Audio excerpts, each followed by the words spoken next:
Assalamualaikum warahmatullahi wabarakatuh. Semoga Anda semua mahasiswa Prodi Ilmu Hukum UIN Sunan Gajah Jakarta selalu dalam keadaan yang sehat ya, dan bahagia selalu.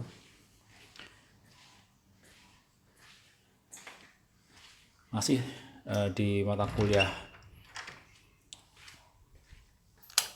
Kode Etik Profesi ya, atau etika profesi hukum. Kita lanjutkan materinya.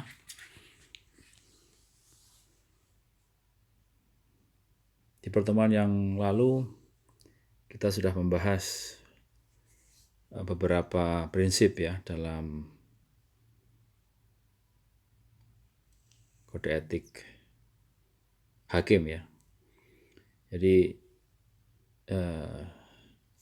dasar hukum yang digunakan adalah peraturan bersama Mahkamah Agung Republik Indonesia dan Komisi Yudisial Republik Indonesia. Kemarin kita sudah membahas baru dua prinsip ya yang ada. Nah, sekarang kita lanjutkan prinsip selanjutnya. Jadi ada 10 prinsip ya yang diatur dalam peraturan ini. Ya. Nah, kemarin kita sudah membahas terkait dengan perilaku adil dan jujur. Nah, sekarang kita lanjutkan ke prinsip yang ketiga, yaitu perilaku arif dan bijaksana.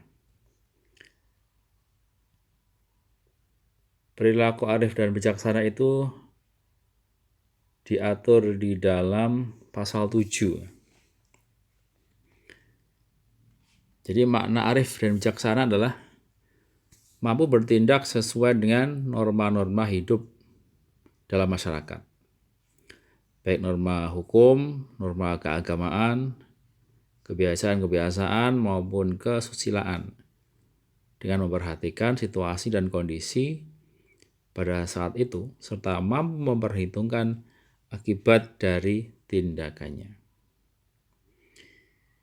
Arif dan bijaksana mendorong terbentuknya pribadi yang berwawasan luas, mempunyai tanggung jawab, tenggang rasa yang tinggi, hati-hati, sabar, dan santun. Nah, jadi terkait dengan arif dan bijaksana ini ya, hakim diwajibkan ya untuk menghindari tindakan tercela, kemudian menghindari situasi yang dapat menimbulkan kecurigaan atau sikap keberpihakan. Kemudian juga wajib terbebas dari pengaruh keluarga dan pihak lainnya. Nah, dalam prinsip arif dan bijaksana ini ada larangan-larangan ya yang harus diperhatikan oleh hakim. Pertama adalah hakim itu dilarang mengadili perkara di mana anggota keluarga hakim yang bersangkutan bertindak mewakili pihak yang berperkara atau sebagai pihak yang memiliki kepentingan dengan perkara tersebut. Jadi hakim itu misalkan ada keluarganya ya yang berperkara, kemudian mengajukan perkaranya di kantor pengadilan di mana hakim itu berada, yang ada hubungan saudara gitu ya, maka hakim itu tidak boleh bertindak sebagai hakim. Dia harus mengundurkan diri atau harus menolak gitu.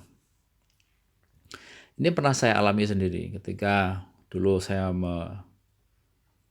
mendampingi atau mewakili ya klien saya itu. Waktu itu saya kebetulan ada orang yang mengajukan perceraian ya di kantor pengadilan agama Yogyakarta. Waktu itu ayah saya masih aktif sebagai hakim di pengadilan agama Yogyakarta itu. Kebetulan di situ ada adik saya perempuan waktu itu, dia masih CPNS lah gitu ya, belum PNS. Nah, dia memberitahu saya sebetulnya ketika ada perkara yang saya daftarkan ya, gugatan yang saya daftarkan itu masuk di kantor kepanitraan ya. Adik saya menginformasikan bahwa seharusnya majelis hakimnya itu adalah bapak saya sendiri, gitu. Ya.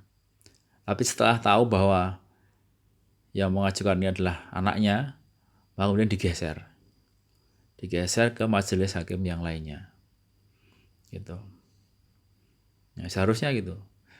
Nah, jadi itu ketahuan dari awal gitu ya. Nah, kemudian pas sidang yang pertama, saya kaget. Waktu itu salah satu anggota majelisnya adalah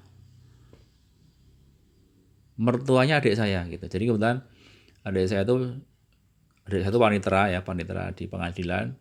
Kemudian suaminya itu hakim di pengadilan gitu, dan kebetulan bapaknya suaminya itu atau mertuanya itu juga hakim di pengadilan itu.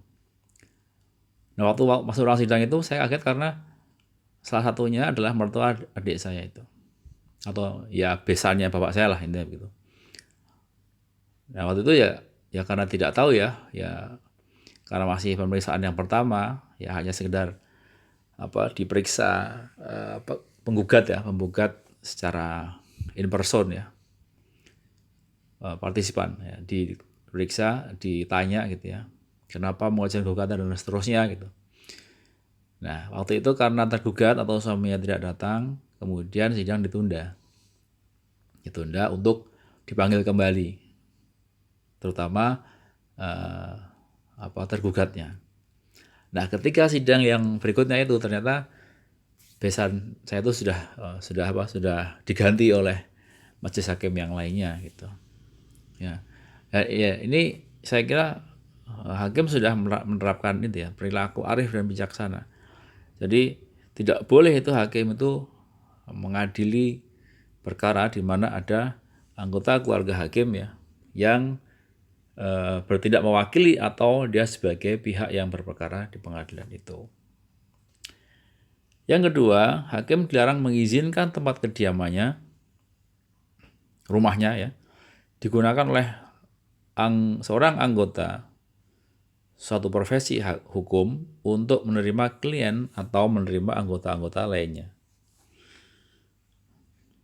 Gitu.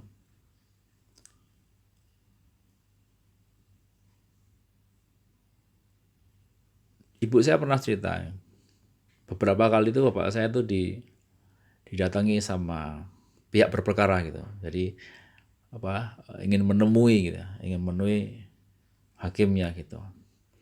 Dan ibu saya cerita kalau bapak saya tidak pernah mau menemui, jadi yang suruh nemuin tuh ibu saya itu. Ya. Ibu saya pernah cerita begitu. Jadi kalau ada kebutuhan pihak berperkara itu sudah sedang dijalankan sedang diperiksa ya perkaranya itu, maka kalau ada pihak berperkara itu ingin menemui hakim ya, padahal diketahui bahwa hakim itu sedang menjalankan tugas profesinya memeriksa perkara itu, nah itu hakim wajib untuk tidak boleh menemui gitu. Beda kalau misalkan begini, beberapa kali saya juga pernah diceritain sama ibu saya itu kalau tetangga saya ya akan ya sedang ya ada rencana untuk mengajukan perkara lah gitu, konsultasi, kemudian nanya nggak apa-apa karena perkaranya belum diperiksa gitu ya, ya masih sekedar untuk mohon petunjuk lah gitu, minta petunjuk gitu kepada orang yang dianggap tahu, kalau itu nggak apa-apa. Tapi kalau sudah masuk ya sudah diregister perkaranya itu, Nah, itu tidak diperbolehkan. Ya. Kemudian hakim dilarang menggunakan wibawa pengadilan untuk kepentingan pribadi, keluarga, atau pihak ketiga lainnya. Hakim dilarang menggunakan keterangan yang diperolehnya dalam proses peradilan untuk tujuan lain yang tidak terkait dengan wewenang dan tugas yudisialnya. Hakim juga dilarang mengeluarkan pernyataan kepada masyarakat yang dapat mempengaruhi, menghambat, atau mengganggu berlangsungnya proses peradilan yang adil, independen, dan tidak memihak. Gitu. Maka kita ya jarang lah ya hakim tuh mau diwawancarai terkait dengan kasus yang sedang ditangani. Kalau lawyer silahkan lah. Lawyer misalkan sedang menangani perkara yang sensitif ya, yang rumit gitu, kemudian diketahui oleh media masyarakat, udah melakukan konferensi pers ya. Tapi saya kira tidak pernah sekalipun kita mendengar ya ataupun menyaksikan ada hakim itu memberikan keterangan kepada media terkait dengan perkara yang sedang dijalankannya. Oh tidak. Ya, itu ada kode etiknya. Ya.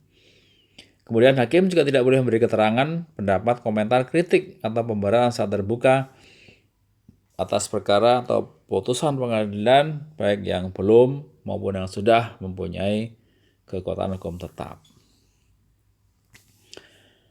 Hakim juga tidak boleh memberi keterangan, pendapat, komentar, kritik atau pembenaran saat terbuka ya yang terkait dengan putusan pengadilan. Kecuali kalau misalkan dalam forum ilmiah ya. Yang hasilnya tidak dimaksudkan untuk dipublikasikan gitu. Ya dapat mempengaruhi putusan hakim. Tapi kalau dalam penelitian nggak apa-apa ya. Misalkan hakim dalam pernah memeriksa satu perkara, kemudian perkara itu diteliti oleh peneliti, mungkin termasuk Anda nanti kalau akan meneliti tentang putusan hakim ya. Nah kalau seperti itu diperbolehkan, nggak apa-apa ya, sebagai data ya, tambahan data ya, itu tidak dilarang. Dulu ketika saya pernah juga mendapatkan penelitian dari Komisi Yudisial ya, reviewer saya itu meminta saya, meskipun ini adalah studi pustaka, tapi reviewer tetap meminta supaya saya sebagai peneliti itu untuk mewawancarai hakim-hakim yang ada di pengadilan di mana perkara itu diperiksa. Kemudian hakim tidak boleh menjadi pengurus atau anggota partai politik. Hakim juga tidak boleh menyatakan dukungan kepada partai politik dan juga tidak boleh terlibat dalam partai politik. Ya itu larang-larangannya. Ya.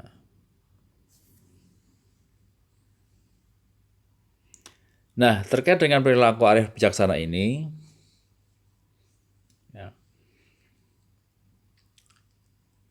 yang diperbolehkan adalah kalau hakim itu misalnya membentuk organisasi, ya, di mana organisasi itu bisa mewakili kepentingan para hakim. Nah, di sini misalkan ada organisasi hakim yang dalam satu wadah namanya IKHI, Ikatan Hakim Indonesia.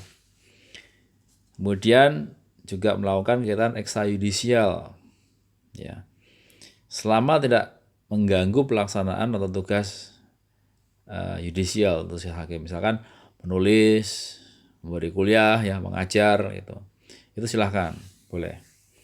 Atau hadir dalam pertemuan-pertemuan ilmiah gitu ya, misalkan memberikan kuliah umum, nah itu tidak masalah. Ya, sepanjang itu dilakukan tidak pada semacam jam kerja gitu ya, atau jam di mana dia harus melakukan kewajibannya ya terkait dengan tugas-tugas yudisial. Kemudian menjadi pengurus atau organisasi nirlaba yang bertujuan untuk perbaikan hukum, sistem hukum, administrasi peradilan, lembaga pendidikan, ya. Atau juga boleh ikut kegiatan yang di masyarakat ya, seperti misalkan pengurus RT, pengurus RW, nah itu nggak jadi masalah. Ya. Kemudian ya selanjutnya, prinsip selanjutnya adalah mandiri.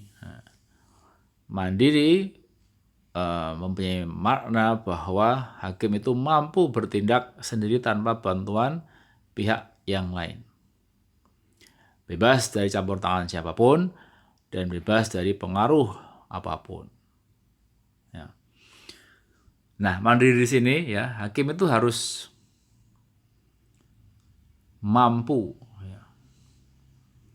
menjalankan fungsi peradilan secara mandiri dan bebas dari pengaruh, tekanan, ancaman, atau bujukan. Ya, misalkan diiming-imingi dengan imbalan ya, wah itu sangat apa ya? Ya nanti dengan tujuan untuk bisa mempengaruhi putusan hakim ya, wah itu sangat tidak dibenarkan ya. Itu pelanggaran kode etik. Hakim wajib bebas dari hubungan yang tidak patut ya dengan lembaga eksekutif maupun legislatif serta kelompok lain yang berpotensi mengancam kemandirian atau independensi hakim. Kemudian ya mandiri itu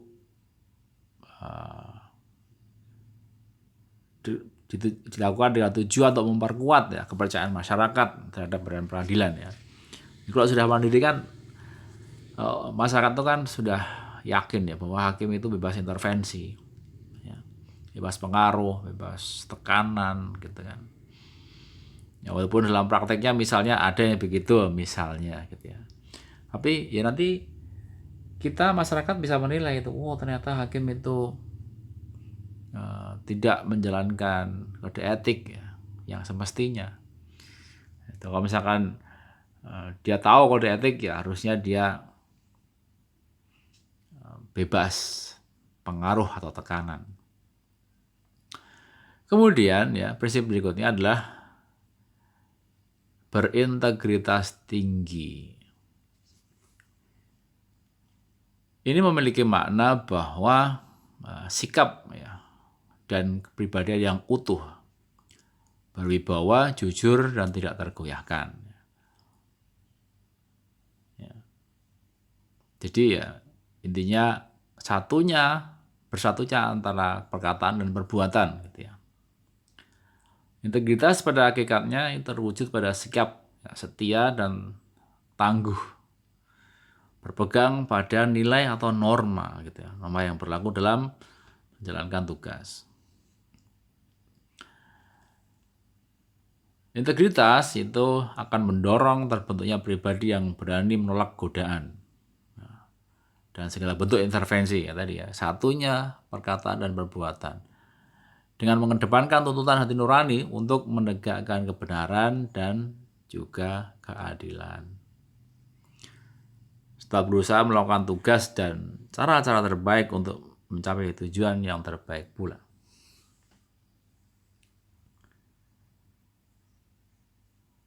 Nah, dalam integritas ini ya, hakim itu harus berperilaku tidak tercela, ya, menghindari hubungan langsung ataupun tidak langsung dengan advokat, penuntut umum dan pihak-pihak yang lainnya gitu ya. Nah, sekarang itu kan banyak sekali pengadilan-pengadilan yang sudah menerapkan zona integritas ya, wilayah bebas korupsi kan gitu ya.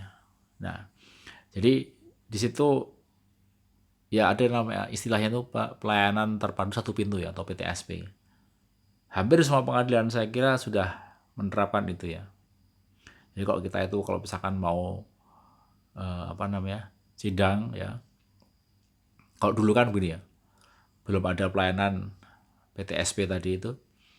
Kalau kita mau sidang itu kadang-kadang kita harus naik ke lantai 2, nanya sama panitera lapor gitu ya. Bu, ini perkara sekian sudah hadir penggugatnya gitu ya. Terus tergugatnya mana? Tergugatnya belum hadir gitu. Ya tunggu dulu gitu. Nah, habis itu nanti biar panitera yang lapor sama hakim. Nanti kalau misalnya sudah datang semua, kasih tahu ya gitu. Turun lagi kita. Kemudian nanti setelah datang lapor lagi ya. Nah, sekarang tidak perlu seperti itu. Sekarang itu kalau misalnya datang cukup lapor di help desk gitu ya, di meja di front office itu mengatakan kalau perkara nomor sekian sudah hadir semua pihak, katakanlah begitu. Ya. Kemudian hakim harus membatasi hubungan yang akrab ya, baik langsung maupun tidak langsung dengan advokat dan pihak yang berperkara. Hakim juga wajib ya bersikap terbuka dan memberikan informasi mengenai kepentingan pribadi yang menunjukkan tidak ada kepentingan atau konflik kepentingan dalam menangani perkara. Yaitu terkait dengan prinsip ya, integritas. Apabila ada keraguan-raguan bagi hakim mengenai kewajiban mengundurkan diri, memeriksa atau mengadili perkara, ya wajib meminta pertimbangan dari ketua. Masih ada ketua pengadilan ya, karena ketua pengadilan misalnya yang menentukan atau menunjuk majelis. Ya. Nah, kemudian larangan bagi hakim dalam penerapan integritas adalah ya, hakim tidak boleh mengadili perkara apabila memiliki konflik kepentingan, baik ada ya hubungan pribadi, kekeluargaan, dan hubungan-hubungan lain yang beralasan atau reasonable. Patut diduga mengandung konflik kepentingan. Hakim juga dilarang melakukan tawar-menawar putusan. Nah, ini memperlambat pemeriksaan perkara. Ya sekarang saya kira kalau pemeriksaan perkara kan sebenarnya ada ini ya, ada aturannya kan ya. Untuk perkara perdata ya di tingkat pertama itu harus selesai. Kalau dulu kan 6 bulan ya, tapi sekarang sudah diubah ya aturannya itu, ada permanya itu maksimal 5 bulan gitu. Ya. Untuk perkara-perkara perdata biasa. Kalau perkara pidana memang tidak ada batasannya, hanya dibatasi oleh penahanan terkait dengan perkara pidana.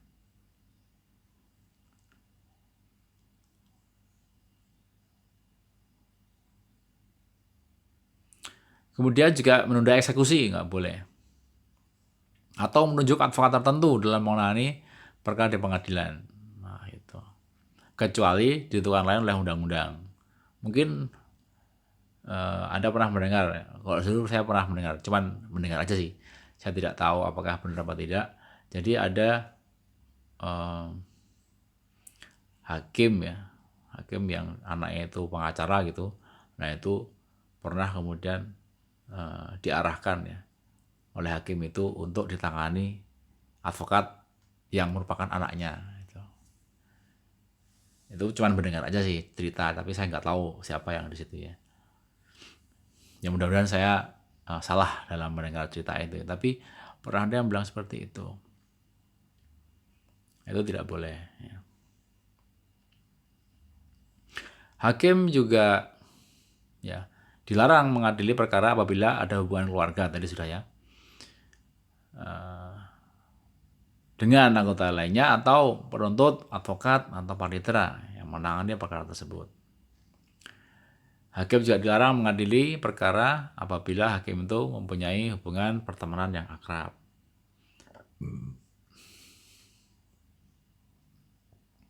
Hakim juga dilarang mengadili perkara apabila pernah mengadili atau menjadi penuntut, advokat atau panitera dalam perkara tersebut pada persidangan di pengadilan tingkat yang lebih rendah. Hakim dilarang mengadili perkara apabila pernah menangani hal-hal yang berhubungan dengan perkara atau dengan para pihak yang akan diadili saat menjalankan pekerjaan atau profesi lain sebelum menjadi hakim. Ya mungkin di beberapa pengadilan ya seperti tipikor itu kan hakimnya ad hoc ya. Dan tipikor hakimnya ad hoc. Ya, itu bisa aja sebelum jadi hakim itu jadi advokat dulu. Nah, gitu. Nah, ketika dia jadi advokat, lalu ya belum selesai perkaranya, kemudian dia misalkan lolos ya, diterima sebagai hakim ad hoc misalnya gitu. Lah kok kemudian perkara itu diajukan ke pengadilan itu dan dia yang bertindak sebagai salah satu majelis hakimnya, maka dia wajib untuk mengundurkan diri. Kemudian hakim dilarang mengizinkan orang yang akan menimbulkan kesan bahwa orang tersebut seakan-akan berada pada posisi khusus ya, yang dapat mempengaruhi hakim saat tidak wajar dalam melaksanakan tugas-tugas peradilan. Hakim juga dilarang mengadili perkara ya, yang salah satu pihaknya itu adalah organisasi atau kelompok masyarakat. Apabila hakim tersebut masih atau pernah aktif dalam organisasi tersebut.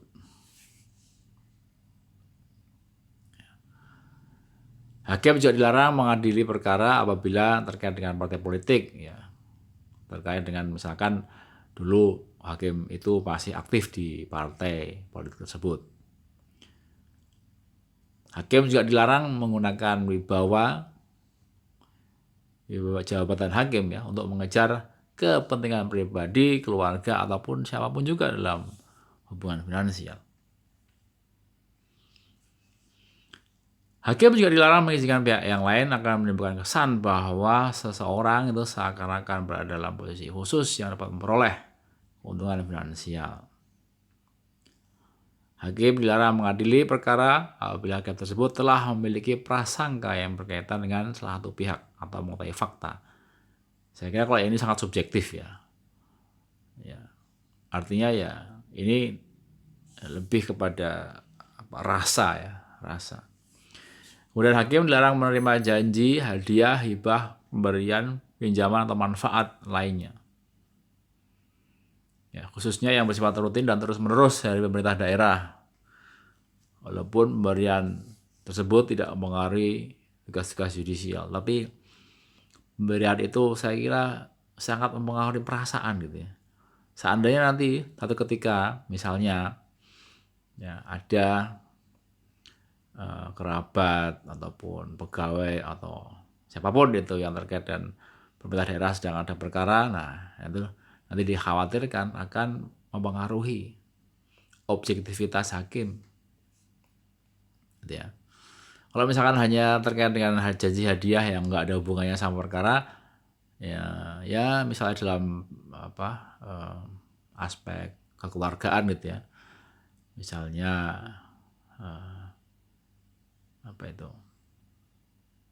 hakimnya mantu, ya, itu nggak apa-apa gitu ya. Tapi ada batasannya ya, ada batasannya. Kalau tidak salah tidak boleh lebih dari Rp500.000 ya. Kalau mau memberikan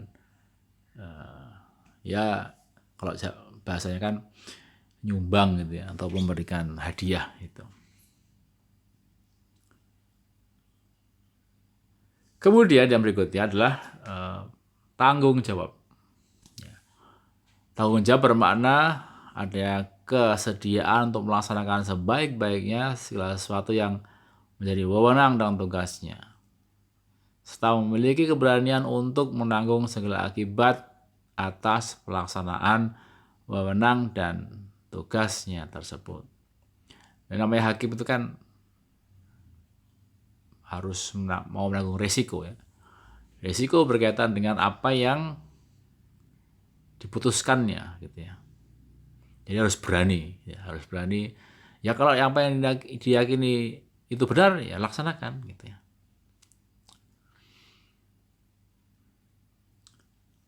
Nah, kemudian kewajiban hakim bagaimana terkait dengan tanggung jawab itu?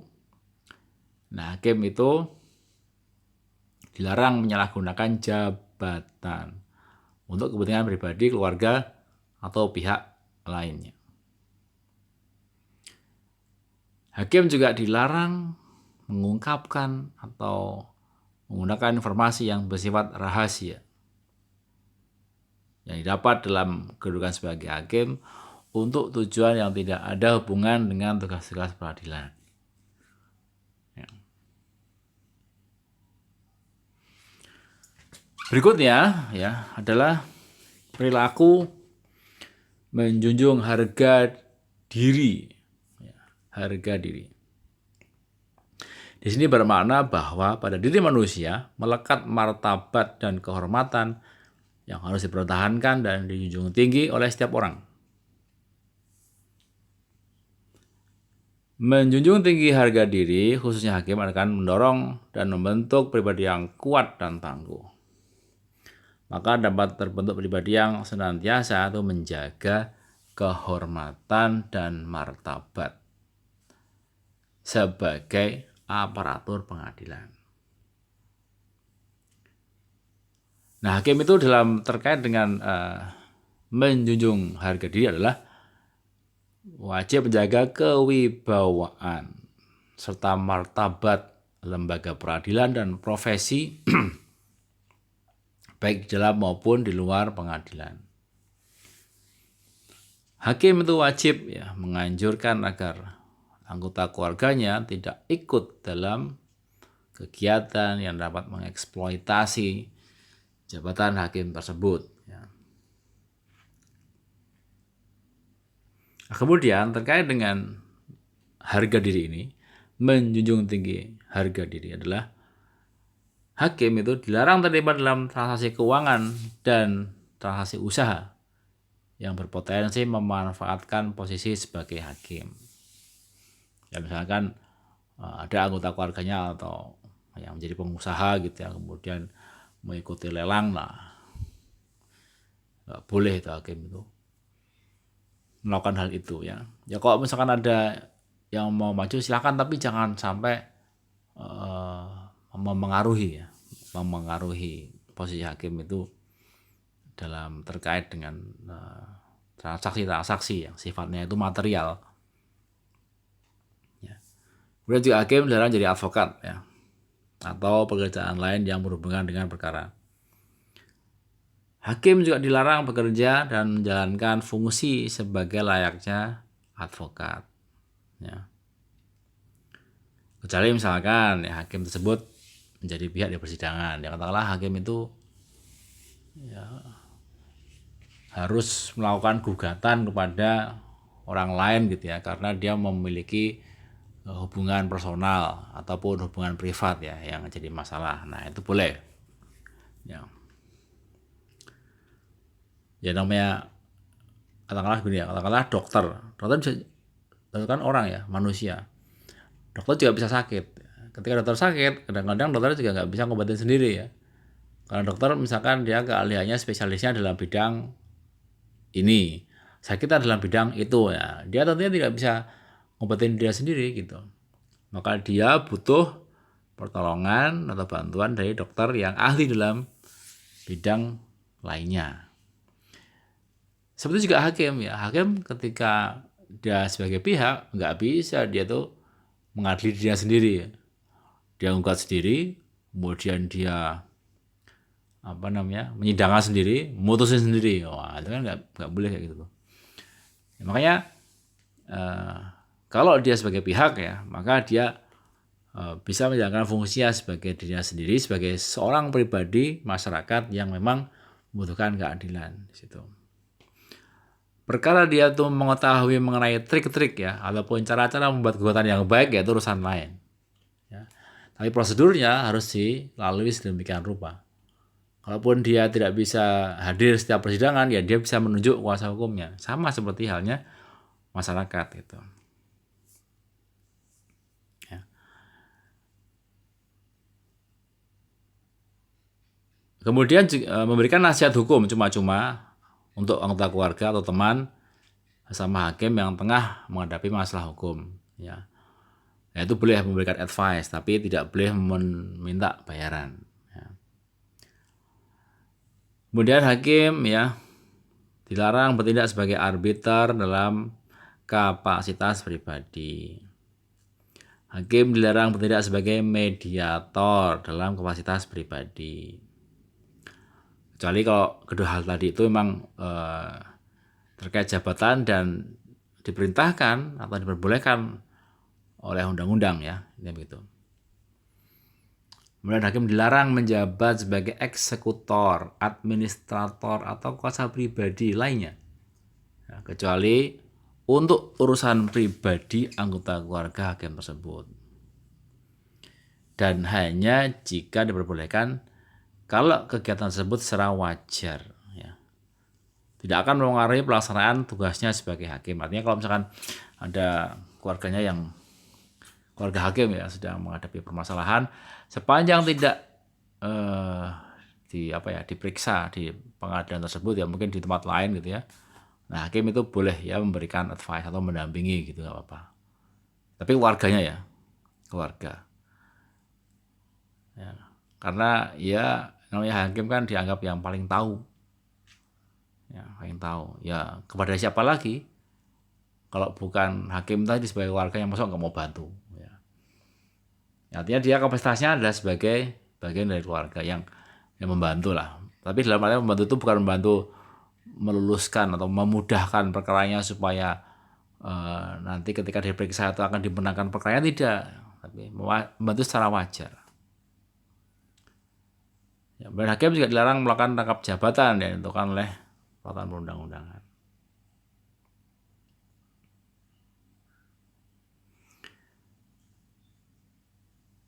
Nah, kemudian dalam penerapan perilaku menjunjung tinggi harga diri hakim tadi, mantan hakim, nah jadi gini, misalkan hakim kan banyak pensiun misalnya.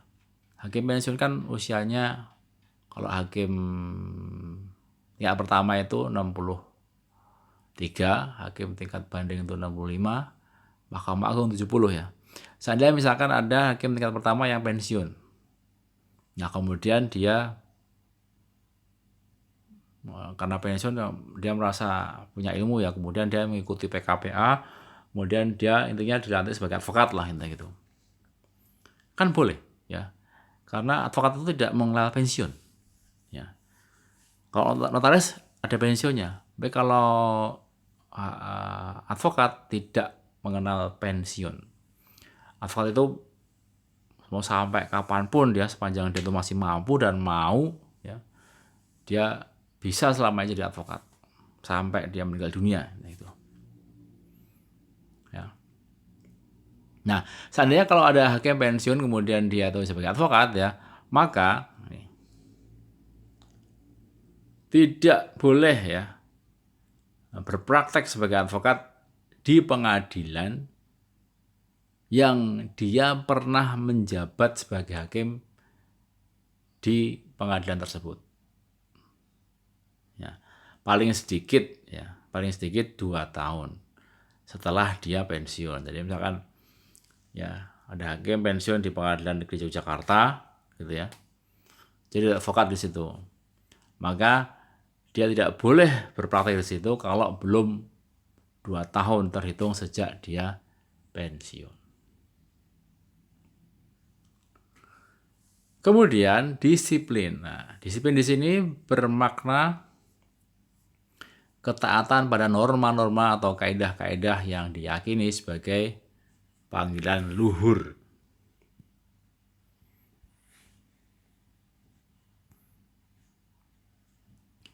Untuk mengemban amanah ya, serta kepercayaan masyarakat pencari keadilan. Disiplin ini akan mendorong terbentuknya pribadi yang tertib dalam melaksanakan tugas, ya, ikhlas dalam pengabdian, dan berusaha untuk menjadi teladan dalam lingkungannya, serta tidak menyalahgunakan amanah yang dipercayakan kepadanya. Prinsip selanjutnya adalah rendah hati. Rendah hati ini bermakna kesadaran akan keterbatasan kemampuan diri, jauh dari kesempurnaan, dan terhindar dari setiap bentuk keangkuhan. Itu rendah hati. Rendah hati akan mendorong terbentuknya sikap realistis, mau membuka diri untuk terus belajar, menghargai pendapat orang lain, menumbuh kembangkan sikap tenggang rasa, mewujudkan kesederhanaan, ya, penuh syukur dan ikhlas dalam mengemban tugas. Rendah hati juga melihat bahwa hakim itu adalah sebagai pengabdian sebetulnya. Ya, sebagai pengabdian yang tulus. Sehingga kalau bekerja dia harus sungguh-sungguh. Hakim bukan semata-mata sebagai mata pencarian dalam lapangan kerja. Kalaupun ada insentif, ya, gaji dan lain, ya itu suatu efek yang positif lah begitu. Ya karena wajar ya sebagai penghargaan terhadap pemikirannya, ya, usahanya gitu ya. Namun yang paling harus dipahami adalah bahwa hakim ini sebagai amanah gitu ya. Amanah yang dipertanggungjawabkan kepada masyarakat dan Tuhan yang Maha Kuasa. Nah, dalam penerapan rendah hati ini, maka hakim tidak boleh bersikap, bertingkah laku, atau melakukan tindakan mencari popularitas, pujian, penghargaan, dan sanjungan dari siapapun. Jadi harus sungguh-sungguh gitu ya. Kemudian berikutnya adalah profesional ya. Prinsip profesional. Artinya sikap moral yang dilandasi oleh tekad untuk melaksanakan pekerjaan yang dipilihnya dengan kesungguhan yang didukung oleh keahlian atas dasar pengetahuan, keterampilan, dan wawasan luas. Nah, ya. Profesional. Jadi profesional itu kan seorang yang ahli ya, dianggap ahli, profesional. Profesinya apa? Hakim. Nah, dia dianggap sebagai orang yang ahli ya, dikatakan sebagai profesional. Ya, jadi harus sungguh-sungguh ya. Ada yang didukung dengan keahlian atas dasar pengetahuan, keterampilan, wawasan luas, itu semua harus dilatih ya, dan dibentuk ya. Oleh karena itu sikap profesional itu akan mendorong terbentuknya pribadi yang senantiasa menjaga dan mempertahankan mutu pekerjaan. Setelah berusaha untuk meningkatkan pengetahuan dan kinerja sehingga tercapai setinggi-tingginya dan sebaik-baiknya mutu hasil pekerjaan efektif dan efisien.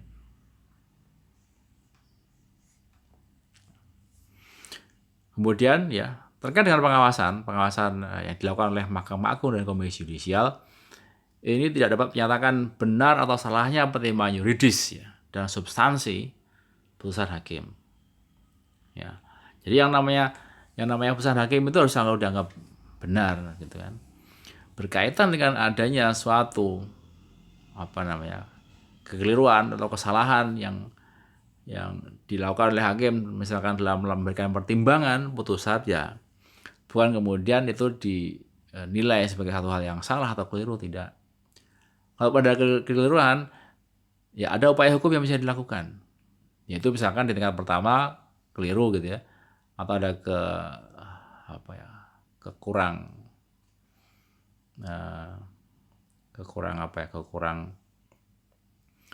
pertimbangan yang diberikan gitu ya, maka ada upaya hukumnya, yaitu mengajukan banding ya, atau mau kasasi, silakan gitu.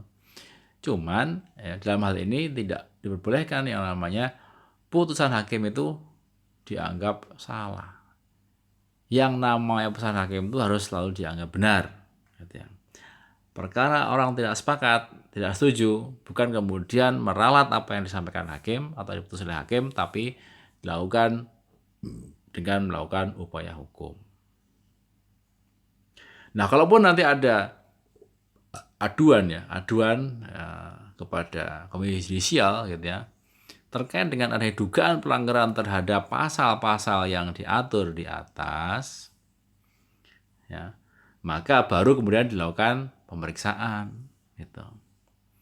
Tapi pemeriksaan itu kalau misalnya dilakukan oleh KY dan Mahkamah Agung, bukan kemudian secara otomatis misalnya ya hakim bersalah ya, maka akan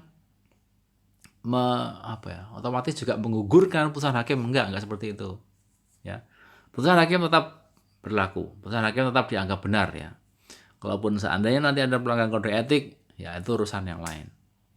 Maka kalau ada solusinya ya, kalau misalkan diketahui bahwa hakim tadi melakukan pelanggaran kode etik dan sehingga mempengaruhi putusannya, maka sejak diketahui adanya kekurangan tadi itu, ada yang namanya upaya hukum tuh PK ya, atau peninjauan kembali. Misalkan ada pelanggaran kode etik, ada tipu muslihat, ada dan lain-lain ya. Maka bisa dengan mengupayakan upaya hukum PK atau peninjauan kembali.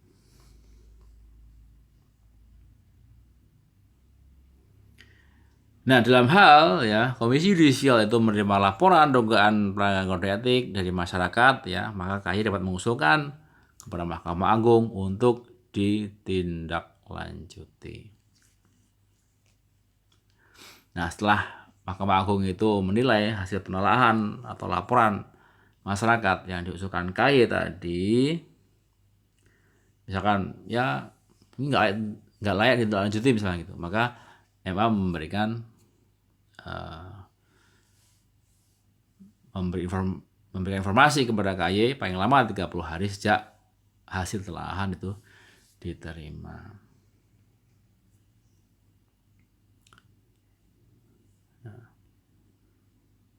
Nah, kemudian terkait dengan tingkat dan jenis pelanggaran di sini ya. Ada yang namanya pelanggaran ringan, ada yang pelanggaran sedang, ada yang pelanggaran berat ya. Nanti dicek bersama-sama itu ya. Sendiri-sendiri ya maksudnya terkait dengan itu. Nah, kemudian ada sanksi ya. Jadi ada pelanggaran ringan, sedang, berat. Ada sanksi, pertama adalah sanksi ringan. Sanksi ringan, berat, sedang dan berat. Nah, sanksi ringan itu terdiri atas ya, teguran lisan, ya, teguran lisan, teguran tertulis, gitu ya, atau pernyataan tidak puas secara tertulis. Nah, ini yang ringan. Ya. Kalau ringan tadi ya terkait dengan pelanggaran terhadap pasal-pasal tertentu, nanti Anda cek lah. Ya. Kemudian sanksi sedang terdiri dari penundaan kenaikan gaji berkala selama 1 tahun ya. Kalau pegawai itu KGB atau kenaikan gaji berkala itu dilakukan selama setiap 2 tahun sekali. 2 tahun sekali naik gitu ya. Kemudian penurunan gaji sebesar 1 kali, kenaikan gaji berkala paling lama 1 tahun. Ya harusnya dinaikkan malah diturunkan, nah gitu ya. Kemudian penundaan kenaikan pangkat paling lama 1 tahun. Kemudian ada hakim non palu paling lama 6 bulan, ini yang ringan ya. Nah, hakim non palu paling lama 6 bulan. Kemudian mutasi ke pengadilan lain dengan kelas yang lebih rendah. Ya, kemudian pembatalan atau penangguhan promosi. Kemudian ada sanksi berat ya. Sanksi berat ini terjadi pembebasan dari jabatan. Jadi di sini ya bukan jadi hakim lagi tapi jadi staf biasa gitu. Jadi pegawai biasa, bukan hakim. Kemudian hakim non palu lebih dari 6 bulan dan paling lama 2 tahun. Ya. Maksimal 2 tahun kalau terkait berat ya. Tergantung jenis pelanggarannya. Kemudian penurunan pangkat pada pangkat yang setingkat lebih rendah untuk paling lama 3 tahun. Lalu pemberhentian tetap dengan hak pensiun dan pemberhentian tidak dengan hormat. Nah, yang tidak dengan hormat ini biasanya berupa diberhentikan dan tidak mendapatkan hak pensiun.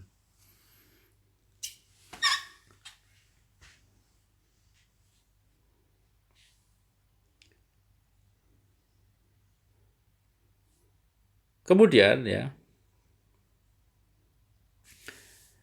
sanksi sebagaimana diatur di pasal di atas itu berlaku untuk ya, hakim karir pada pengadilan tingkat pertama dan tingkat banding. Gitu ya. Nah, kalau yang hakim militer dan lain itu ada peraturan yang juga dirujuk ya terkait dengan peraturan disiplin yang berlaku bagi prajurit Tentara Nasional Indonesia. Kemudian bagi hakim ad hoc bagaimana? Sama sebetulnya, bersama ya. Hakim ad hoc berupa tertulis ya. Kalau ringan ya, Sanksi sedang berupa non palu 6 bulan. Sanksi berat pemberhentian dengan hormat atau tidak dengan hormat dari jabatan hakim. Ya, hakim ad hoc. Kemudian kalau hakim agung, ya, sanksi ringan berupa teguran tertulis. Sanksi sedang berupa non palu paling lama 6 bulan. Sanksi berat berupa pemberhentian dengan hormat atau tidak dengan hormat dari jabatan hakim. Jadi kalau hakim ad hoc sama hakim agung jenisnya lebih sedikit ya dibandingkan dengan hakim tingkat pertama dan hakim tingkat banding.